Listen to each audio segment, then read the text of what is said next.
Bien-aimés dans le Seigneur, Shalom, que Dieu soit béni une fois de plus pour cette occasion qu'il nous donne de partager la parole de Dieu avec vous. Ça fait longtemps, je ne suis plus passé dans votre émission Dernière Trompette. Quelques-uns m'ont appelé pour me demander, pasteur, pourquoi tu ne passes plus? C'était juste, le Seigneur a voulu que je me ressource un peu, que Dieu soit béni. Mais vous avez vu les émissions ont continué avec d'autres personnes. Nous ne sommes pas indispensables. La personne qui est indispensable, c'est notre Seigneur et Sauveur Jésus-Christ. Merci pour vous tous qui nous suivez une fois de plus aujourd'hui.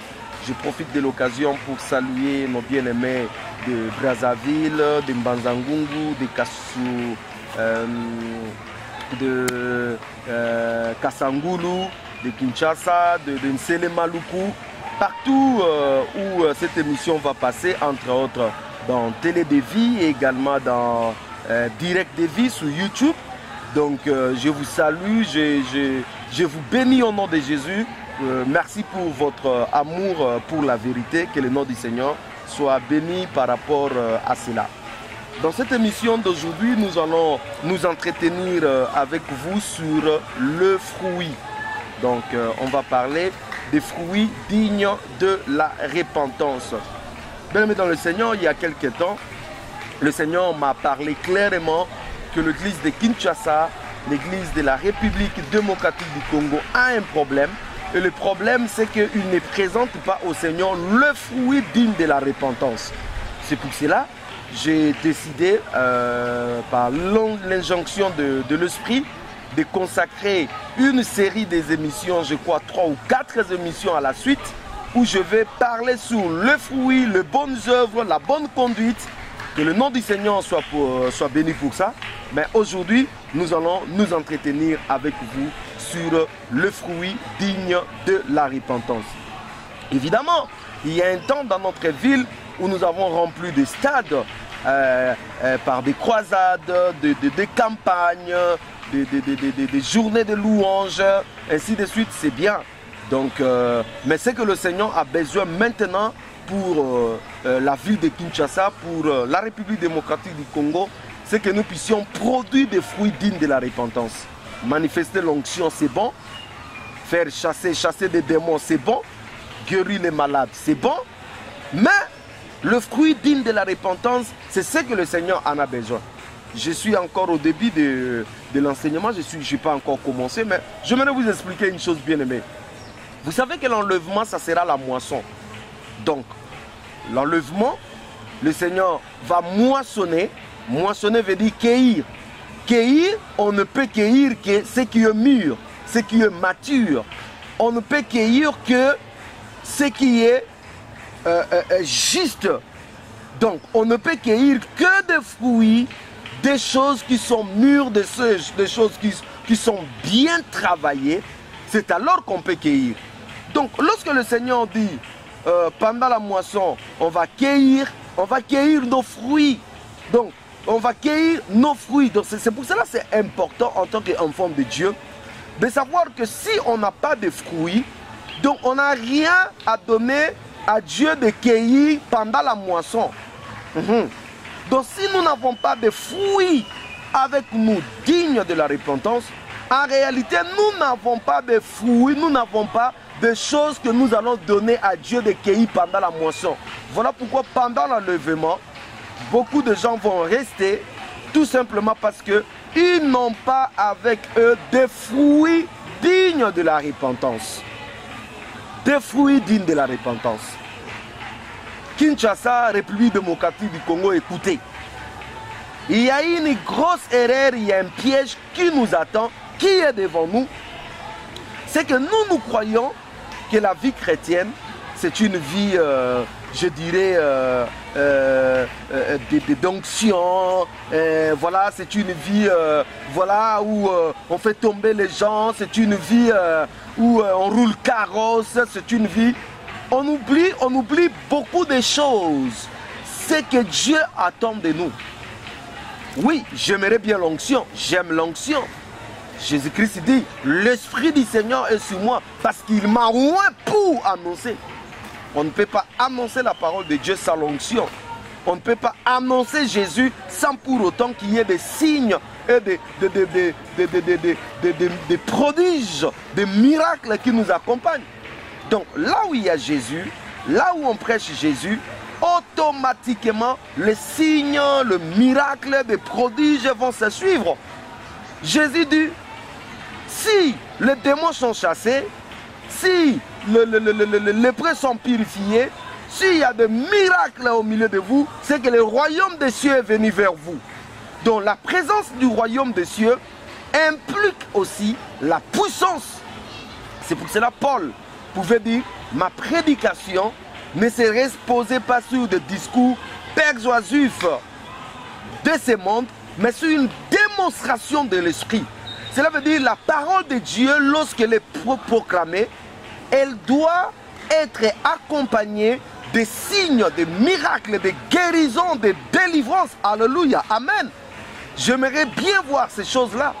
Et lorsqu'il n'y a plus de signes, lorsqu'il n'y a plus de miracles, lorsqu'il n'y a plus ces choses, c'est que Dieu n'est plus. Or, la présence de Dieu implique aussi ces choses. Mais cependant, ce n'est pas ces choses qui attestent que Dieu est là. Parce que vous pouvez vous retrouver dans un endroit où les démons sont chassés, où il se fait des miracles, où il se passe beaucoup de choses, mais Dieu n'est pas là. On doit faire très très attention, mes bien-aimés dans le Seigneur. C'est pour cela que nous allons développer cet enseignement. Avant que je commence l'enseignement, j'aimerais vous donner aussi un autre exemple. Vous savez, un homme comme Moïse. Moïse était un prophète puissant.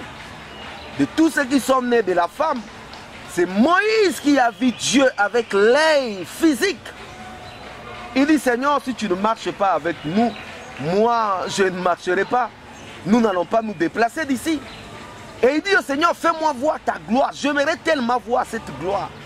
Et le Seigneur te dit, tu veux voir cette gloire? Ok, il n'y a pas de problème, tiens-toi dans les rochers.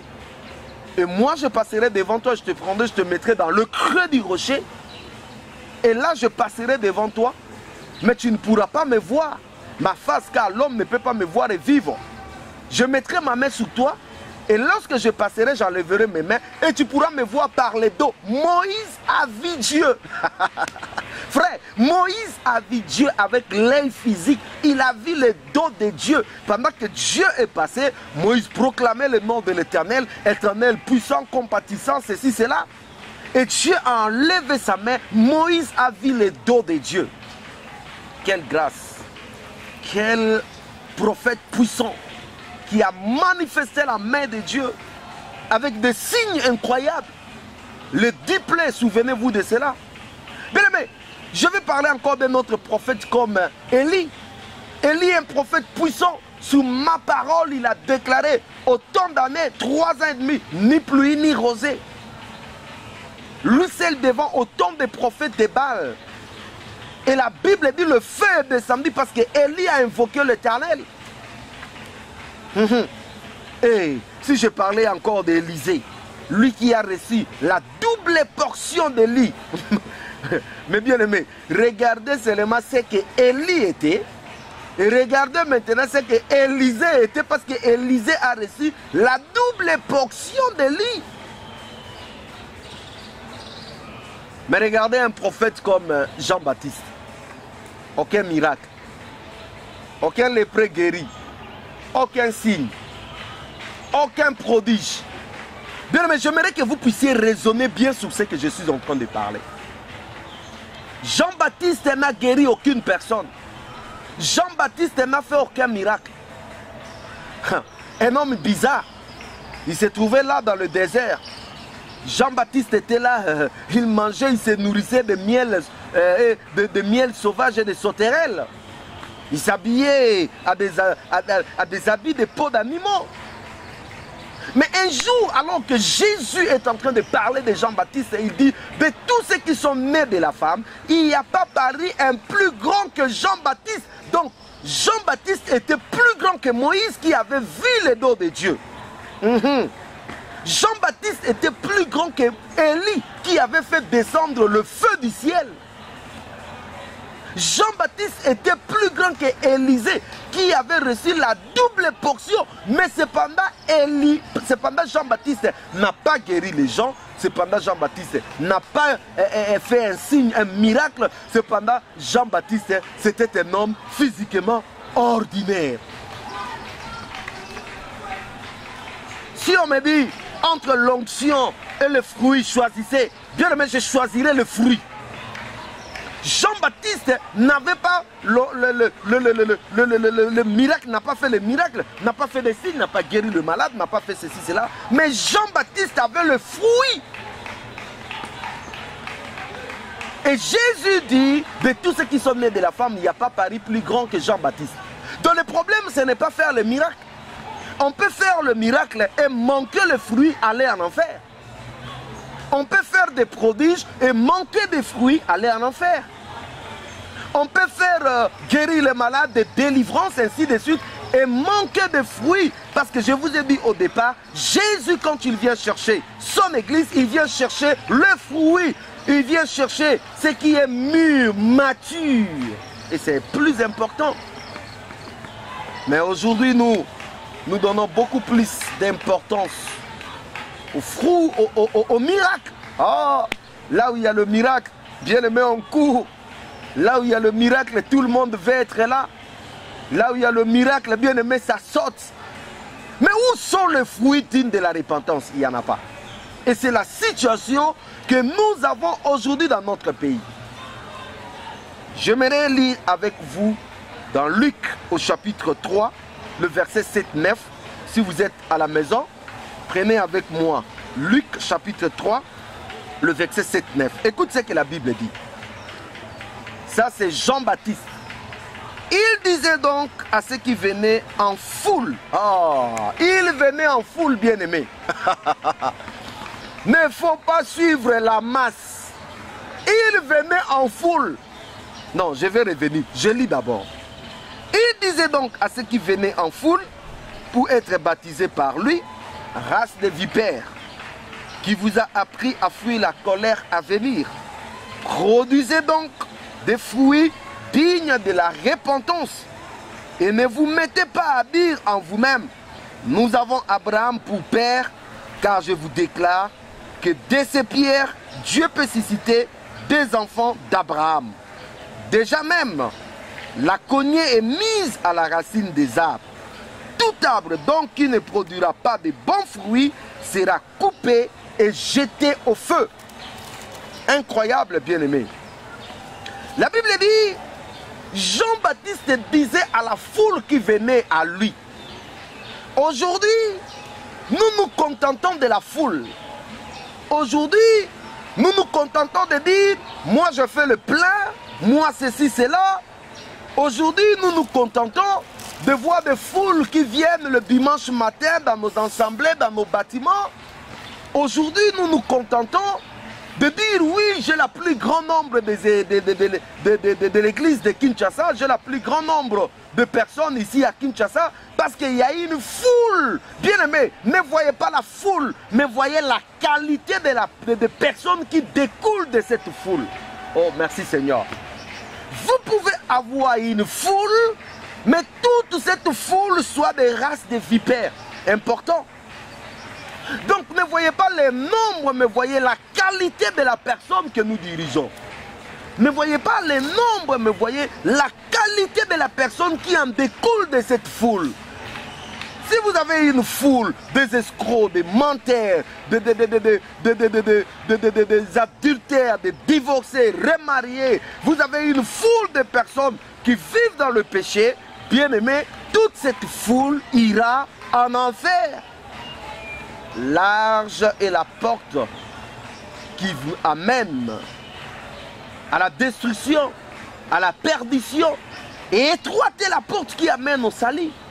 Donc la loi de la foule, nous ne pouvons pas être impressionnés par la foule. Plusieurs personnes peuvent venir, mais ne reflétant pas la vie de Dieu.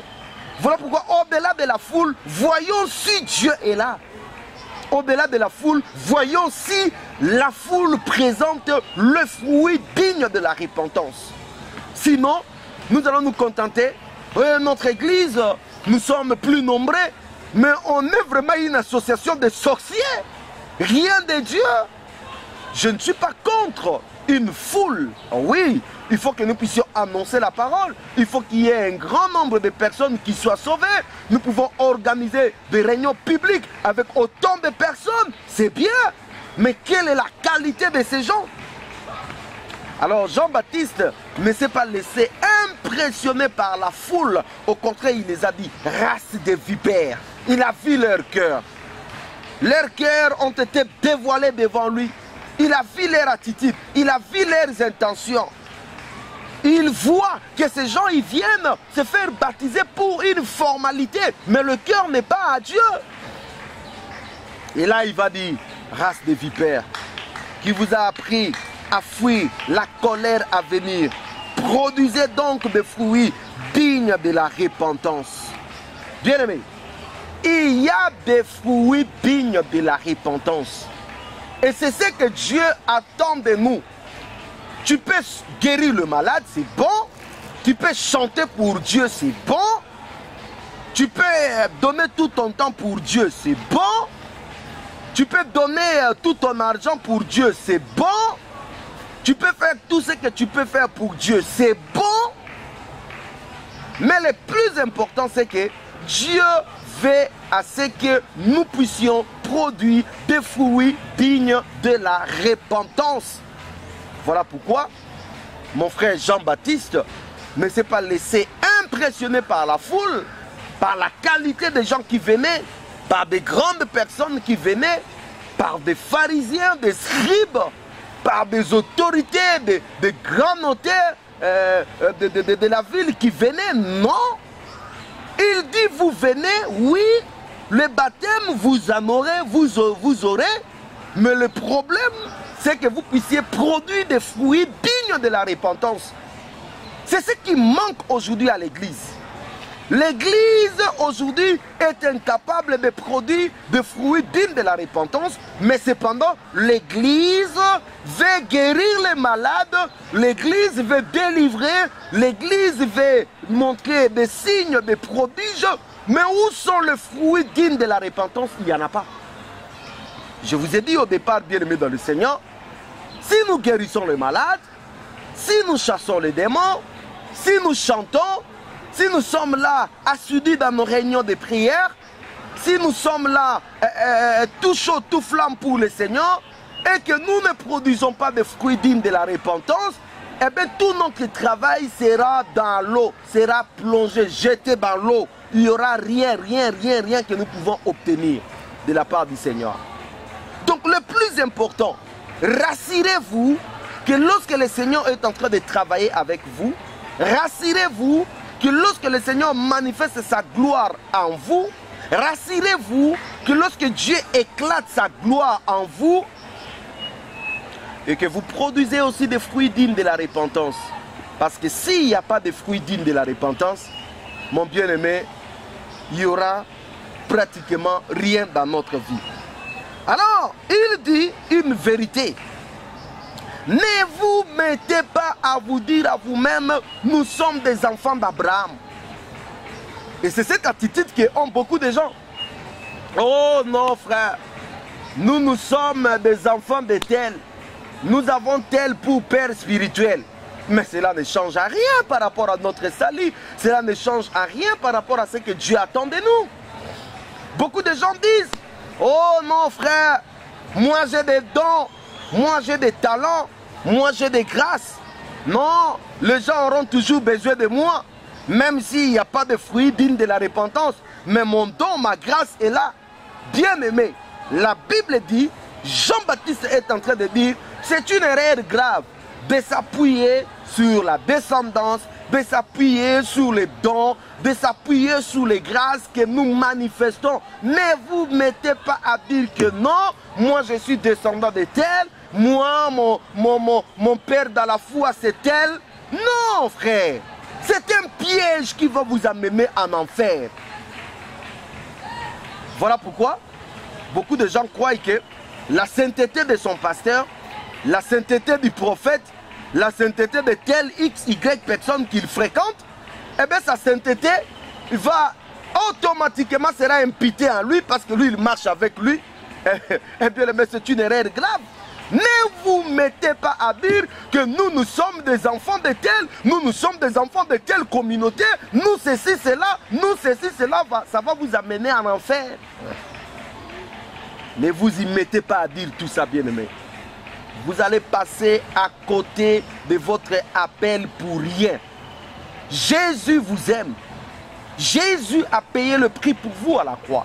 Jésus a payé le nécessaire pour que vous puissiez produire des fruits dignes de la repentance. Et lieu de s'appuyer sur toi-même, de s'appuyer sur ta grâce, de s'appuyer sur les expériences d'autrefois. Parce qu'aujourd'hui, beaucoup de gens s'appuient sur les expériences d'autrefois. Au petit, tu sais, comme nous on était là, comme nous.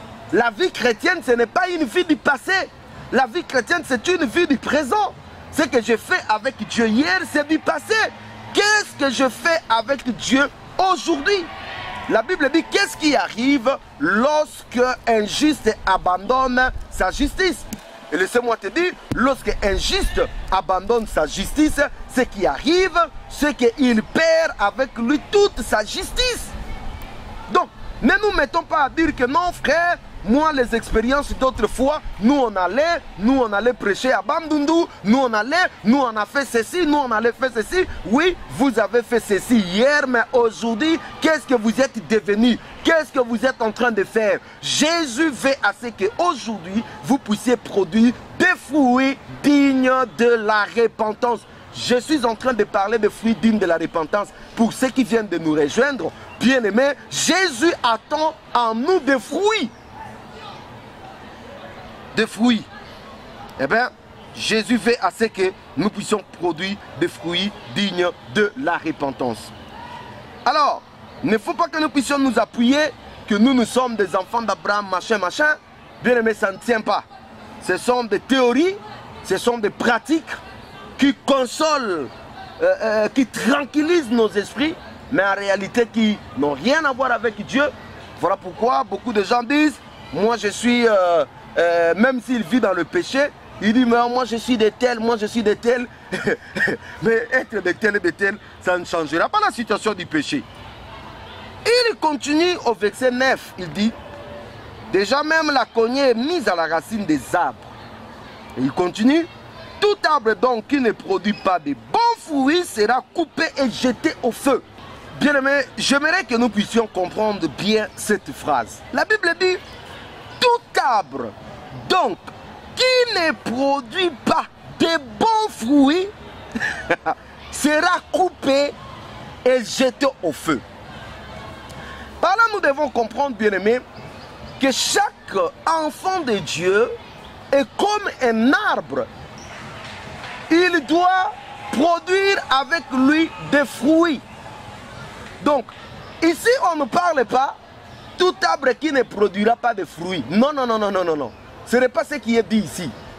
Donc, ici, on va d'abord dans l'hypothèse que tout arbre doit porter des fruits. Je ne sais pas si vous êtes en train de comprendre. Cela veut dire, pour ceux qui ne portent pas de fruits, ils sont déjà disqualifiés. Pour des gens qui n'ont pas de fruits avec eux, ils sont déjà disqualifiés. Ici, on est en train de parler d'abord des gens qui portent des fruits. Donc, dans votre vie, si vous ne produisez pas de fruits dignes de la repentance, vous êtes déjà disqualifié. Quand bien même vous pouvez donner votre argent pour l'œuvre de Dieu, quand bien même vous pouvez donner le temps pour Dieu, quand bien même vous pouvez avoir des dons, des talents, vous pouvez chanter. Quand vous chantez, tout le monde tombe par terre. Quand vous prêchez, tout le monde tombe par terre. Bien aimé, si vous ne portez pas de fruits, la Bible est... Donc vous n'êtes même pas concerné. C'est pour cela, en tant qu'enfant de Dieu, il est important que nous puissions commencer à se poser la question si réellement je porte avec moi des fruits. Si vous ne portez pas de fruits, eh bien, en ce moment-là, vous êtes disqualifié. La Bible dit, tout arbre qui ne produira pas de bons fruits. Donc, la première des personnes du groupe, le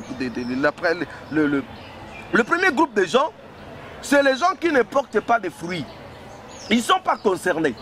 Celui qui ne porte pas de fruits, alors il sera tout simplement disqualifié malgré sa grâce, malgré tout ce qu'il est. Il sera disqualifié. Le deuxième groupe de gens, ce sont des gens qui portent des fruits, mais qui ne portent pas de bons fruits.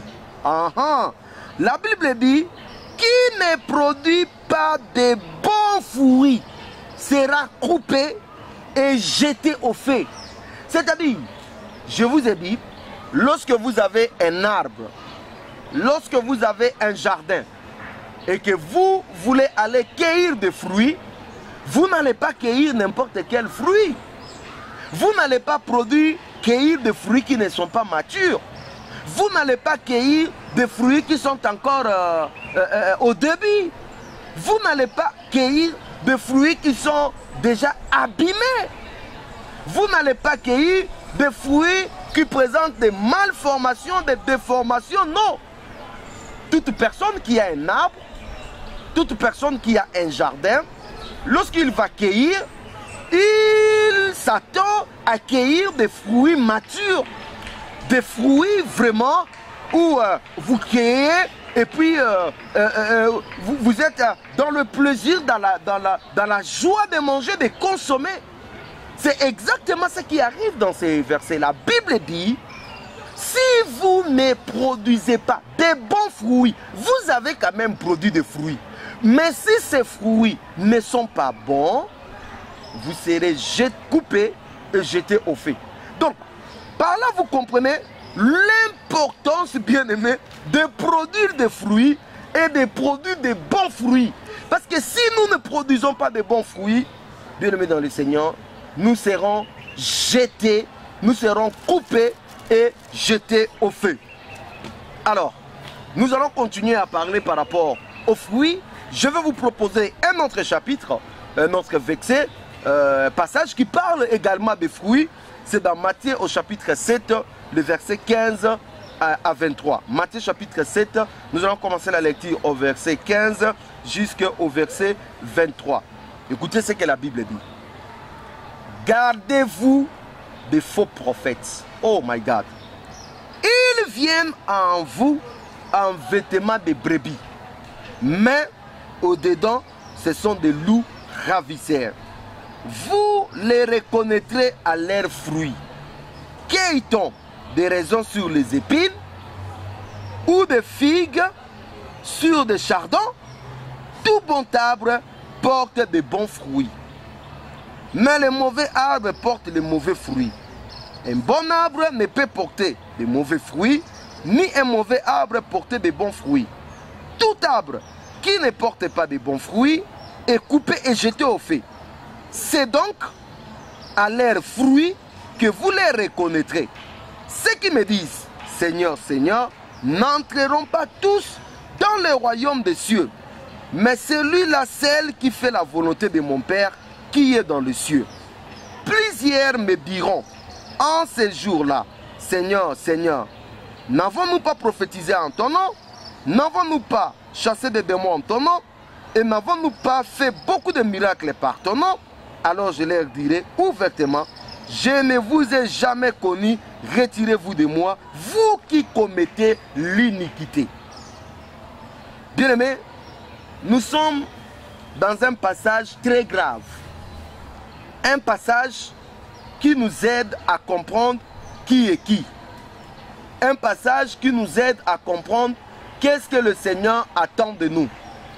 Un passage également pour nous aider à connaître qui est dans le vrai et qui est dans le faux. Parce que nous aurons beaucoup de gens tout autour de nous, des prophètes, des docteurs, des apôtres, des pasteurs, des évangélistes, des chantres, des diacres, des anciens, toutes sortes de gens, des frères qui seront tout autour de nous. Comment alors pourrons-nous détecter le bon et le mauvais? Alors pour détecter les bons et les mauvais, le Seigneur nous retourne encore par des fruits. Il dit, dès l'entrée de G de ces passages au verset 15, « Gardez-vous des faux prophètes.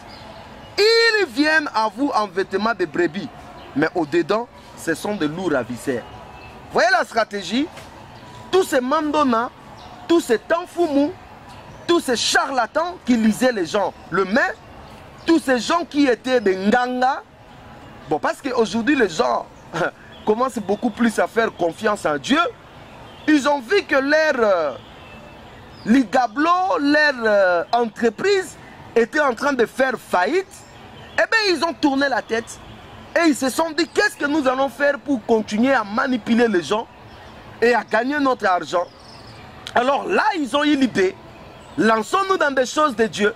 Voilà pourquoi vous voyez aujourd'hui, au milieu des enfants de Dieu, alors que la Bible dit, vous avez reçu gratuitement, donné gratuitement, cette phrase-là, les gens ont envie de les rayer de la Bible.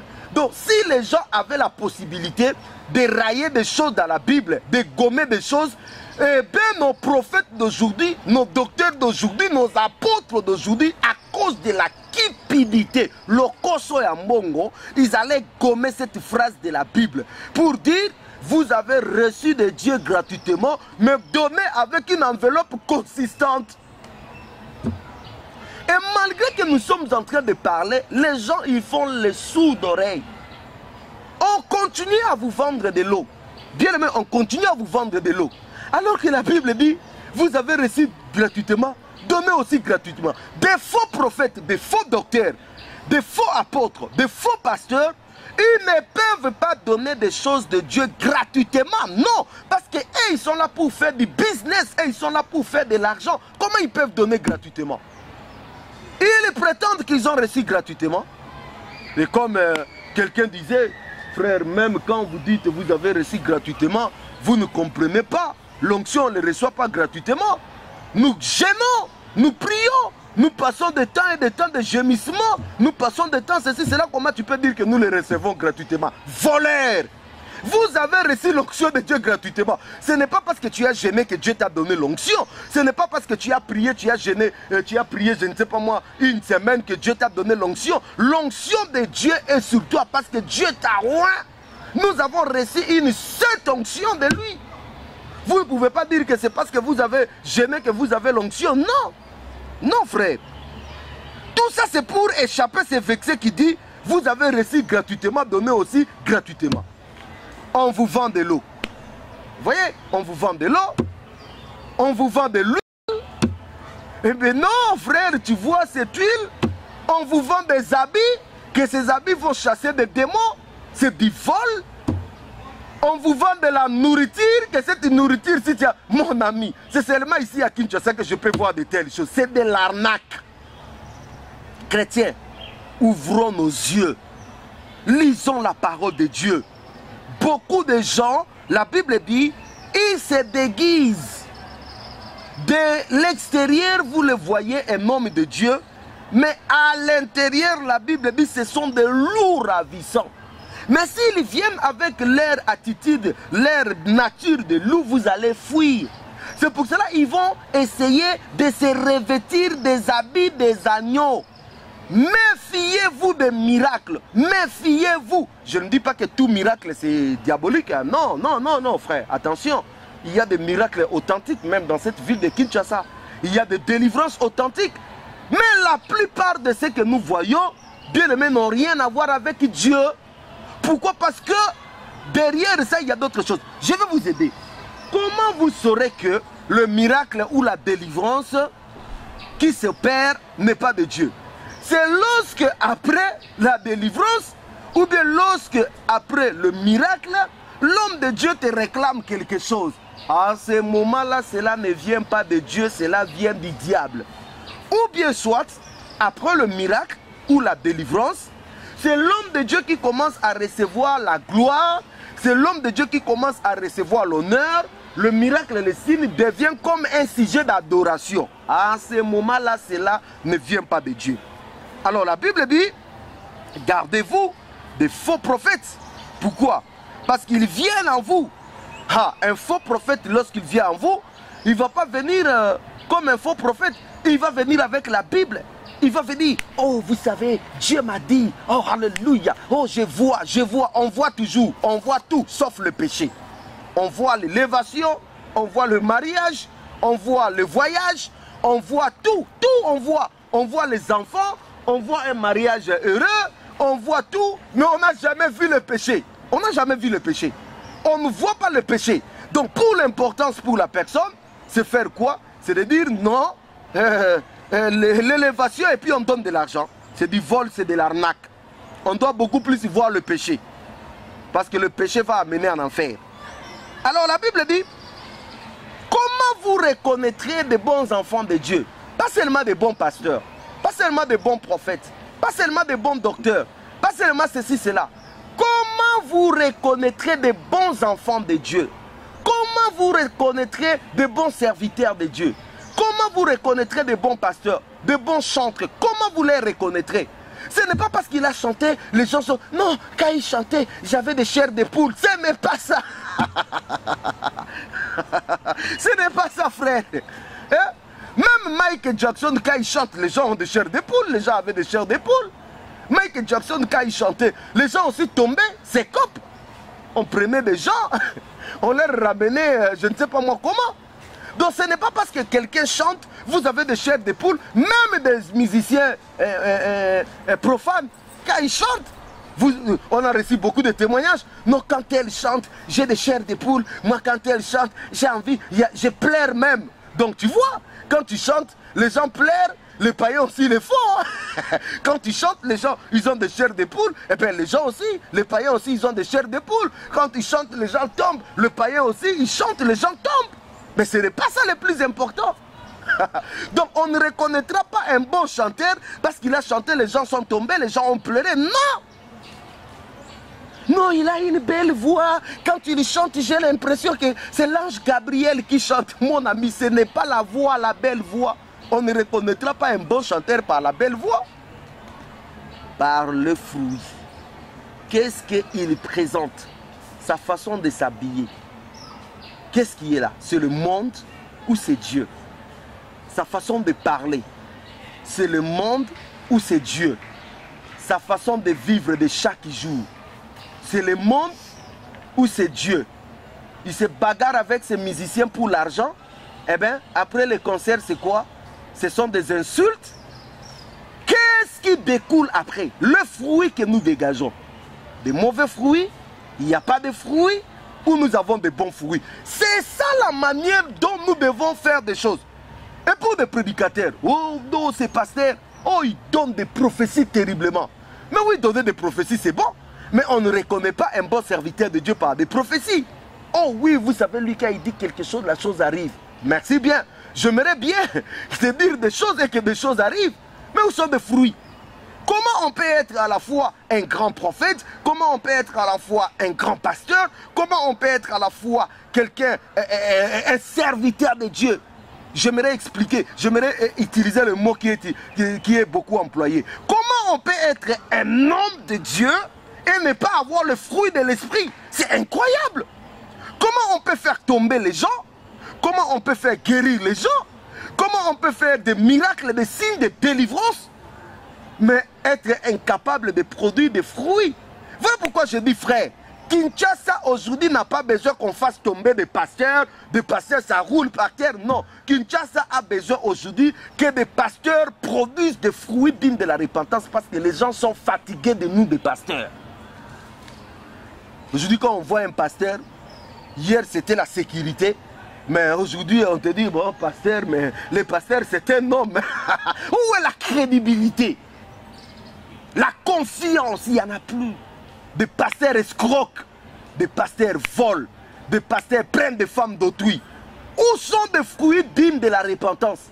Dans tous les mauvais coups qui se passent dans cette ville, qui se passent aujourd'hui dans notre pays, des pasteurs, ils sont de nombre. Où sont des fruits dignes de la repentance? Il n'y en a pas. Un ami me faisait rire. Il dit, un pasteur avait laissé son téléphone. Et puis, cet ami a pris le téléphone de ce pasteur-là. Et il a commencé à regarder dedans. Et il est tombé dans ses vidéos. qui filmait des filles nues dans la permanence. Incroyable, frère. C'est incroyable. Non, frère. C'est incroyable. Des abominations. Où sont les fruits dignes de la repentance? Il n'y en a pas. Les fruits dignes de la repentance, il n'y en a pas.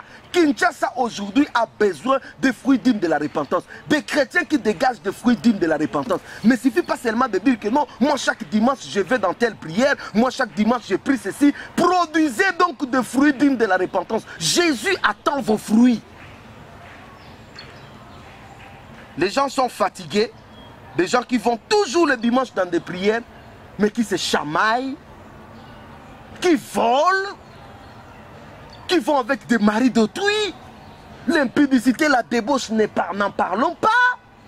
Ce sont de mêmes sœurs qui chantent la langue. Mais plein dedans dans l'impudicité, dans des hôtels. Bien aimés, produisons des fruits dignes de la repentance. Je sais que vous n'aimez pas ces messages. Et moi non plus, je ne suis pas aimé.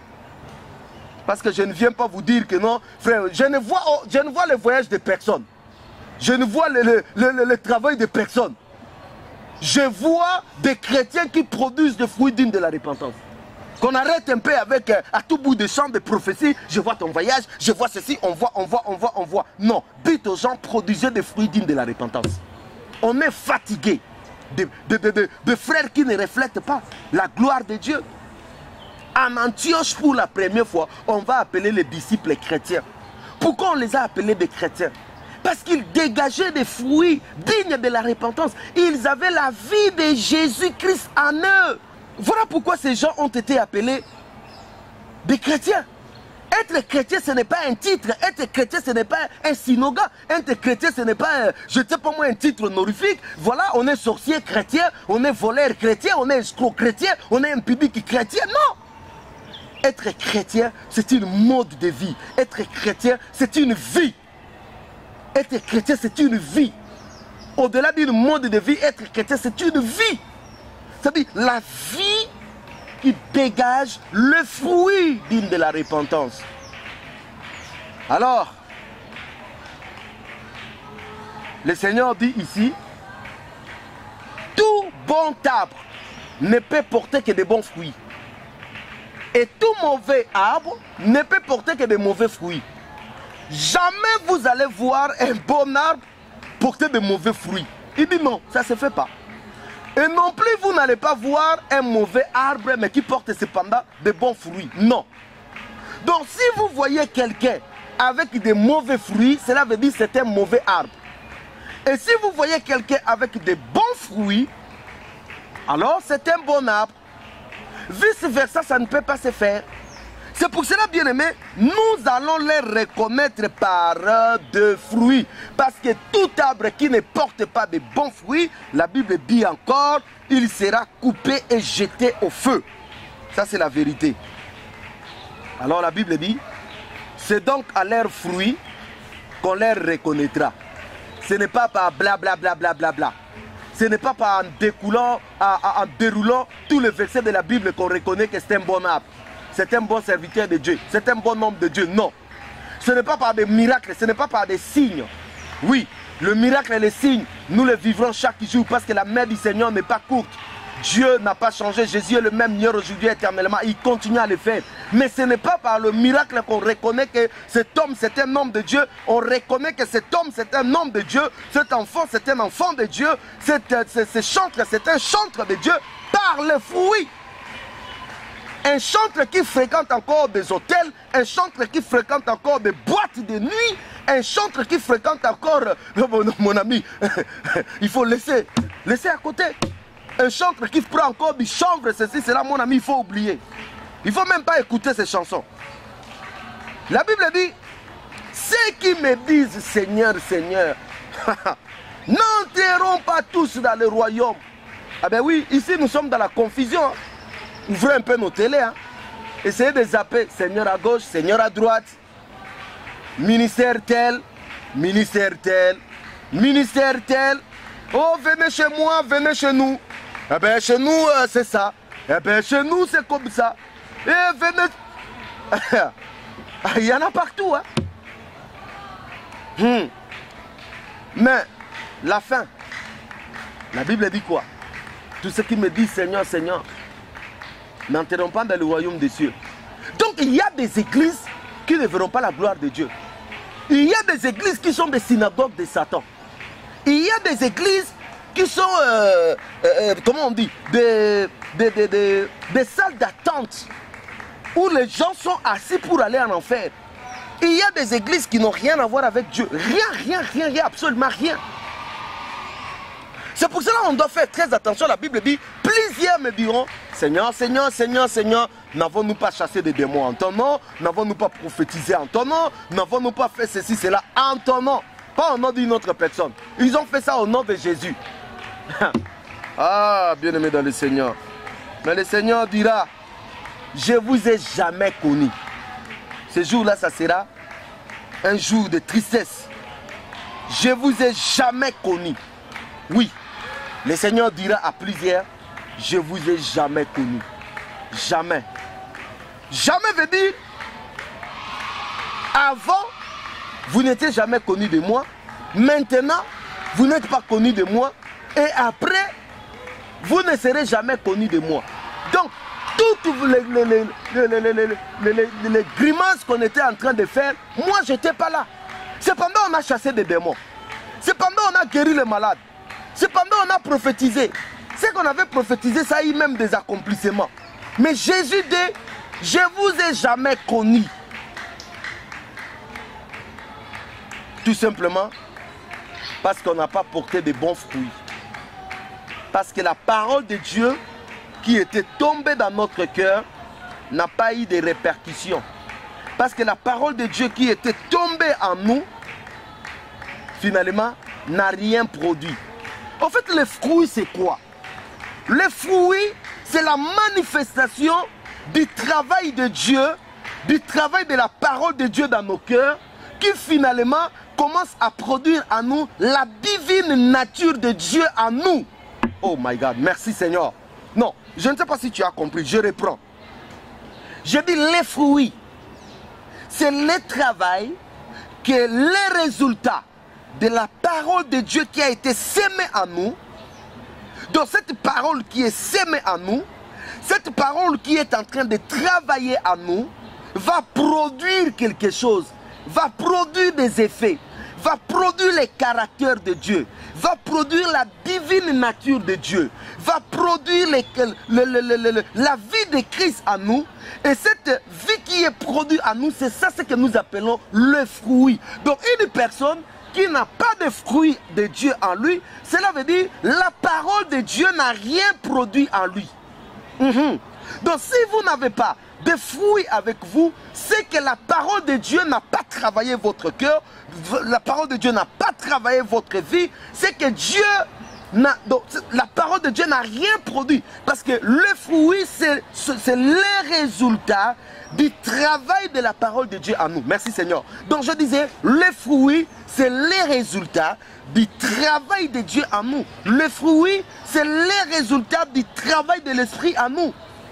Les fruits, c'est la divine nature de Dieu qui se produit en nous. C'est le caractère de Dieu qui se produit en nous. Donc une personne qui n'a pas de fruits, bien aimé, c'est une personne qui ne connaît pas Dieu.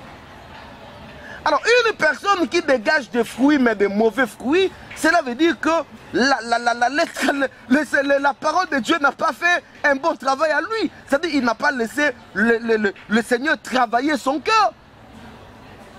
Donc c'était en fait quelque chose d'à peu près, mais le cœur n'était pas converti. Et voilà, comme le cœur n'était pas converti, ça produit des mauvais fruits. Tenant la Bible, prophétisant, ayant des versets bibliques, mais produisant des mauvais fruits. C'est incroyable, bien-aimé. J'aimerais lire avec vous ces merveilleux versets de Galates. Galates chapitre 5, parce que nous sommes en train de parler du travail de l'Esprit, du travail de la parole de Dieu en nous, qui doit produire en nous la divine nature de Dieu en nous, qui doit produire en nous le caractère de Dieu, qui doit produire en nous un résultat. Galates chapitre 5, versets 16 à 26. La Bible dit, j'ai dit donc, marchez selon l'esprit et vous n'accomplirez pas les désirs de la chair. Oh my God. Marchez selon l'esprit et vous n'accomplirez pas les désirs de la chair. La Bible est très claire. Hein? Car la chair a des désirs contraires à ceux de l'esprit et l'esprit en a des contraires à ceux de la chair.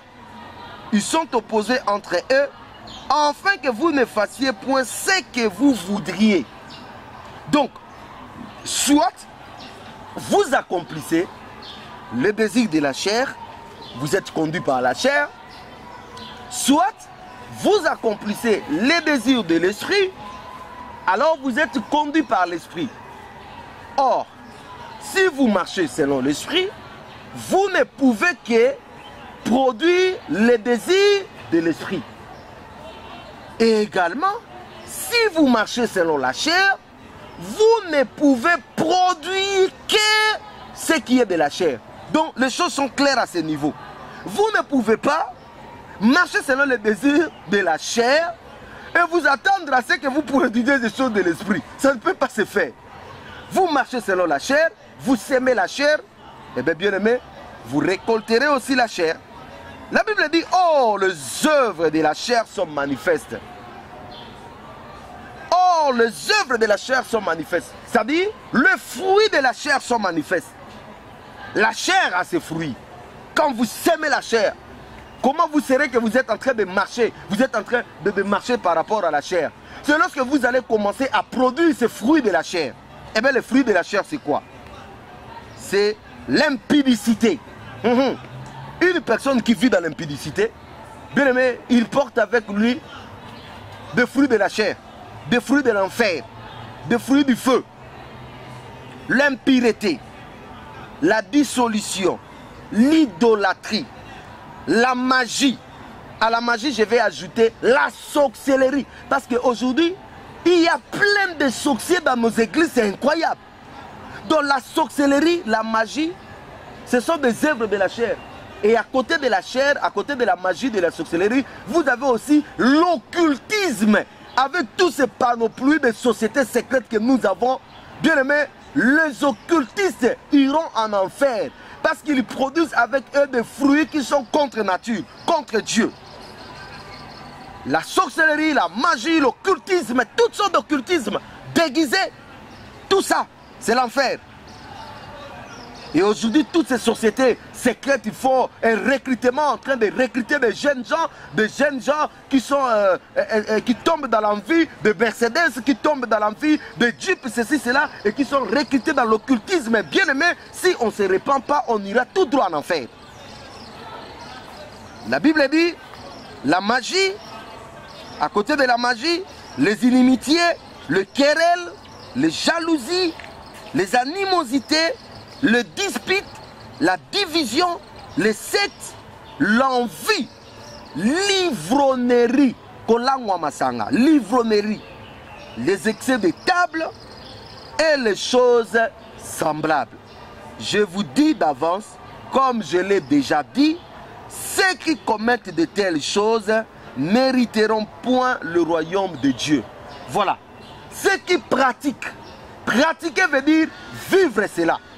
Prendre ça comme une mode de vie. Donc aujourd'hui vous êtes dans l'impudicité, demain vous êtes dans l'impudicité, vous pratiquez le péché et la Bible dit ceux qui pratiquent le péché ils sont du diable.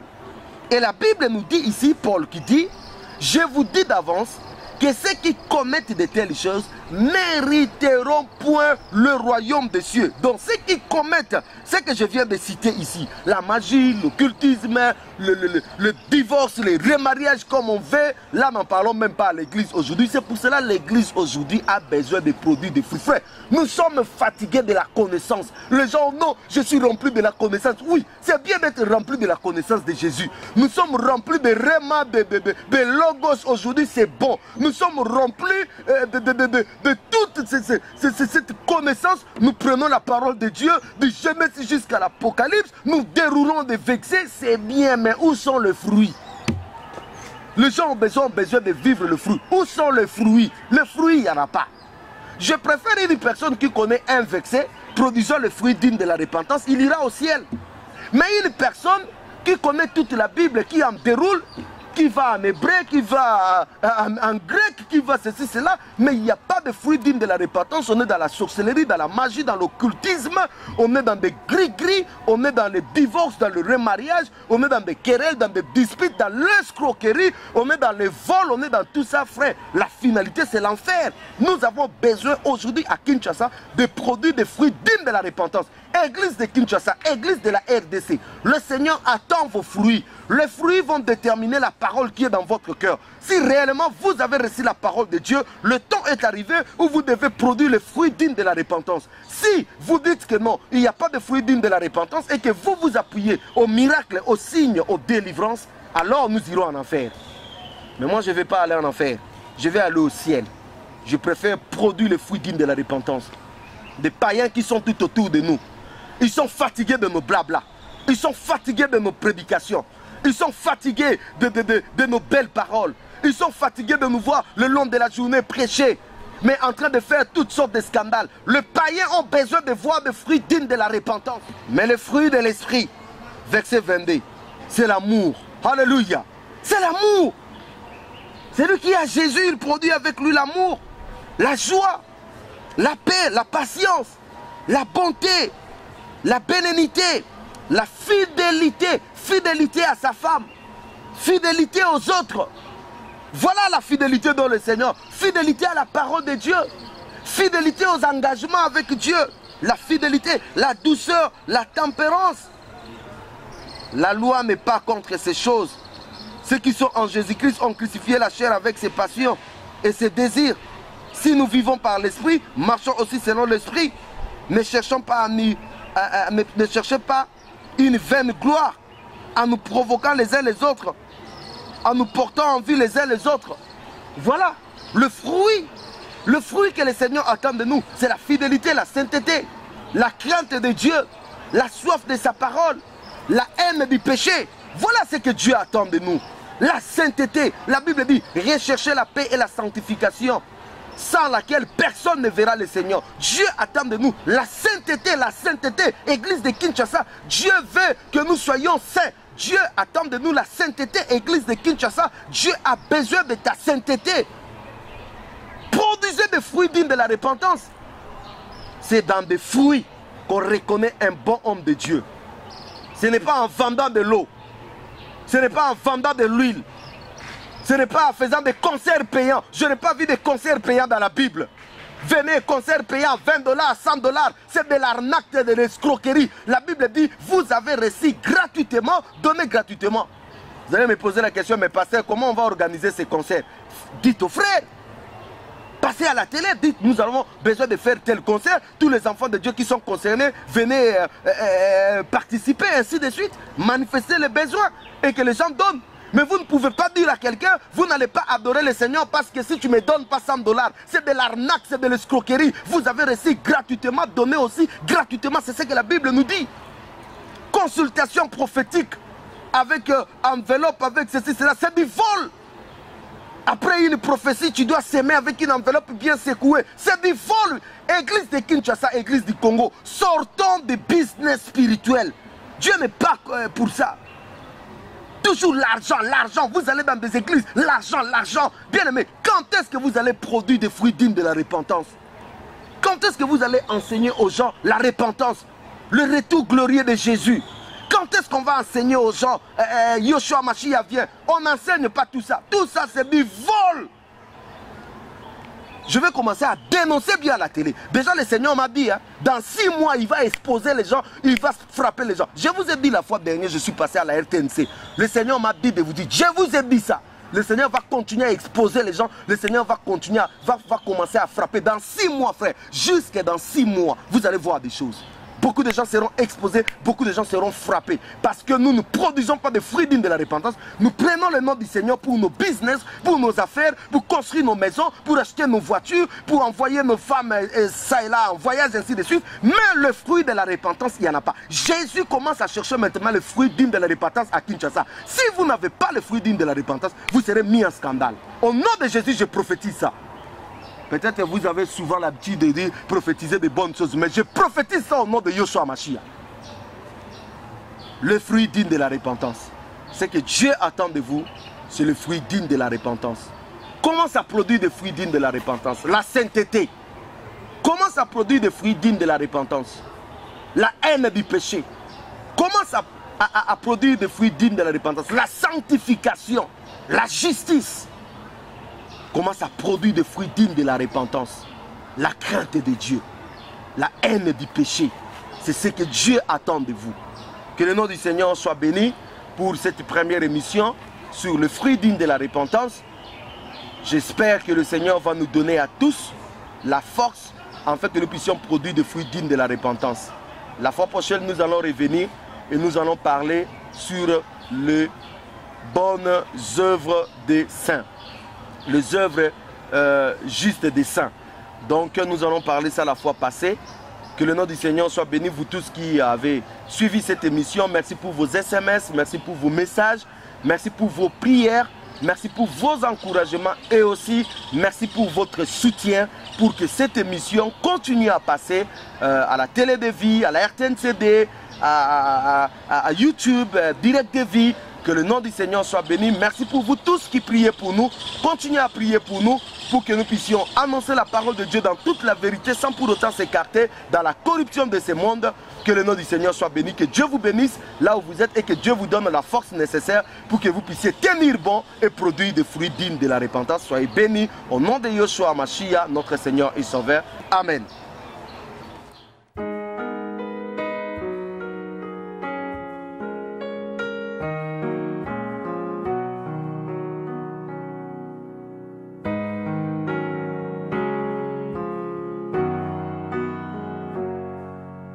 Sin and its ways grow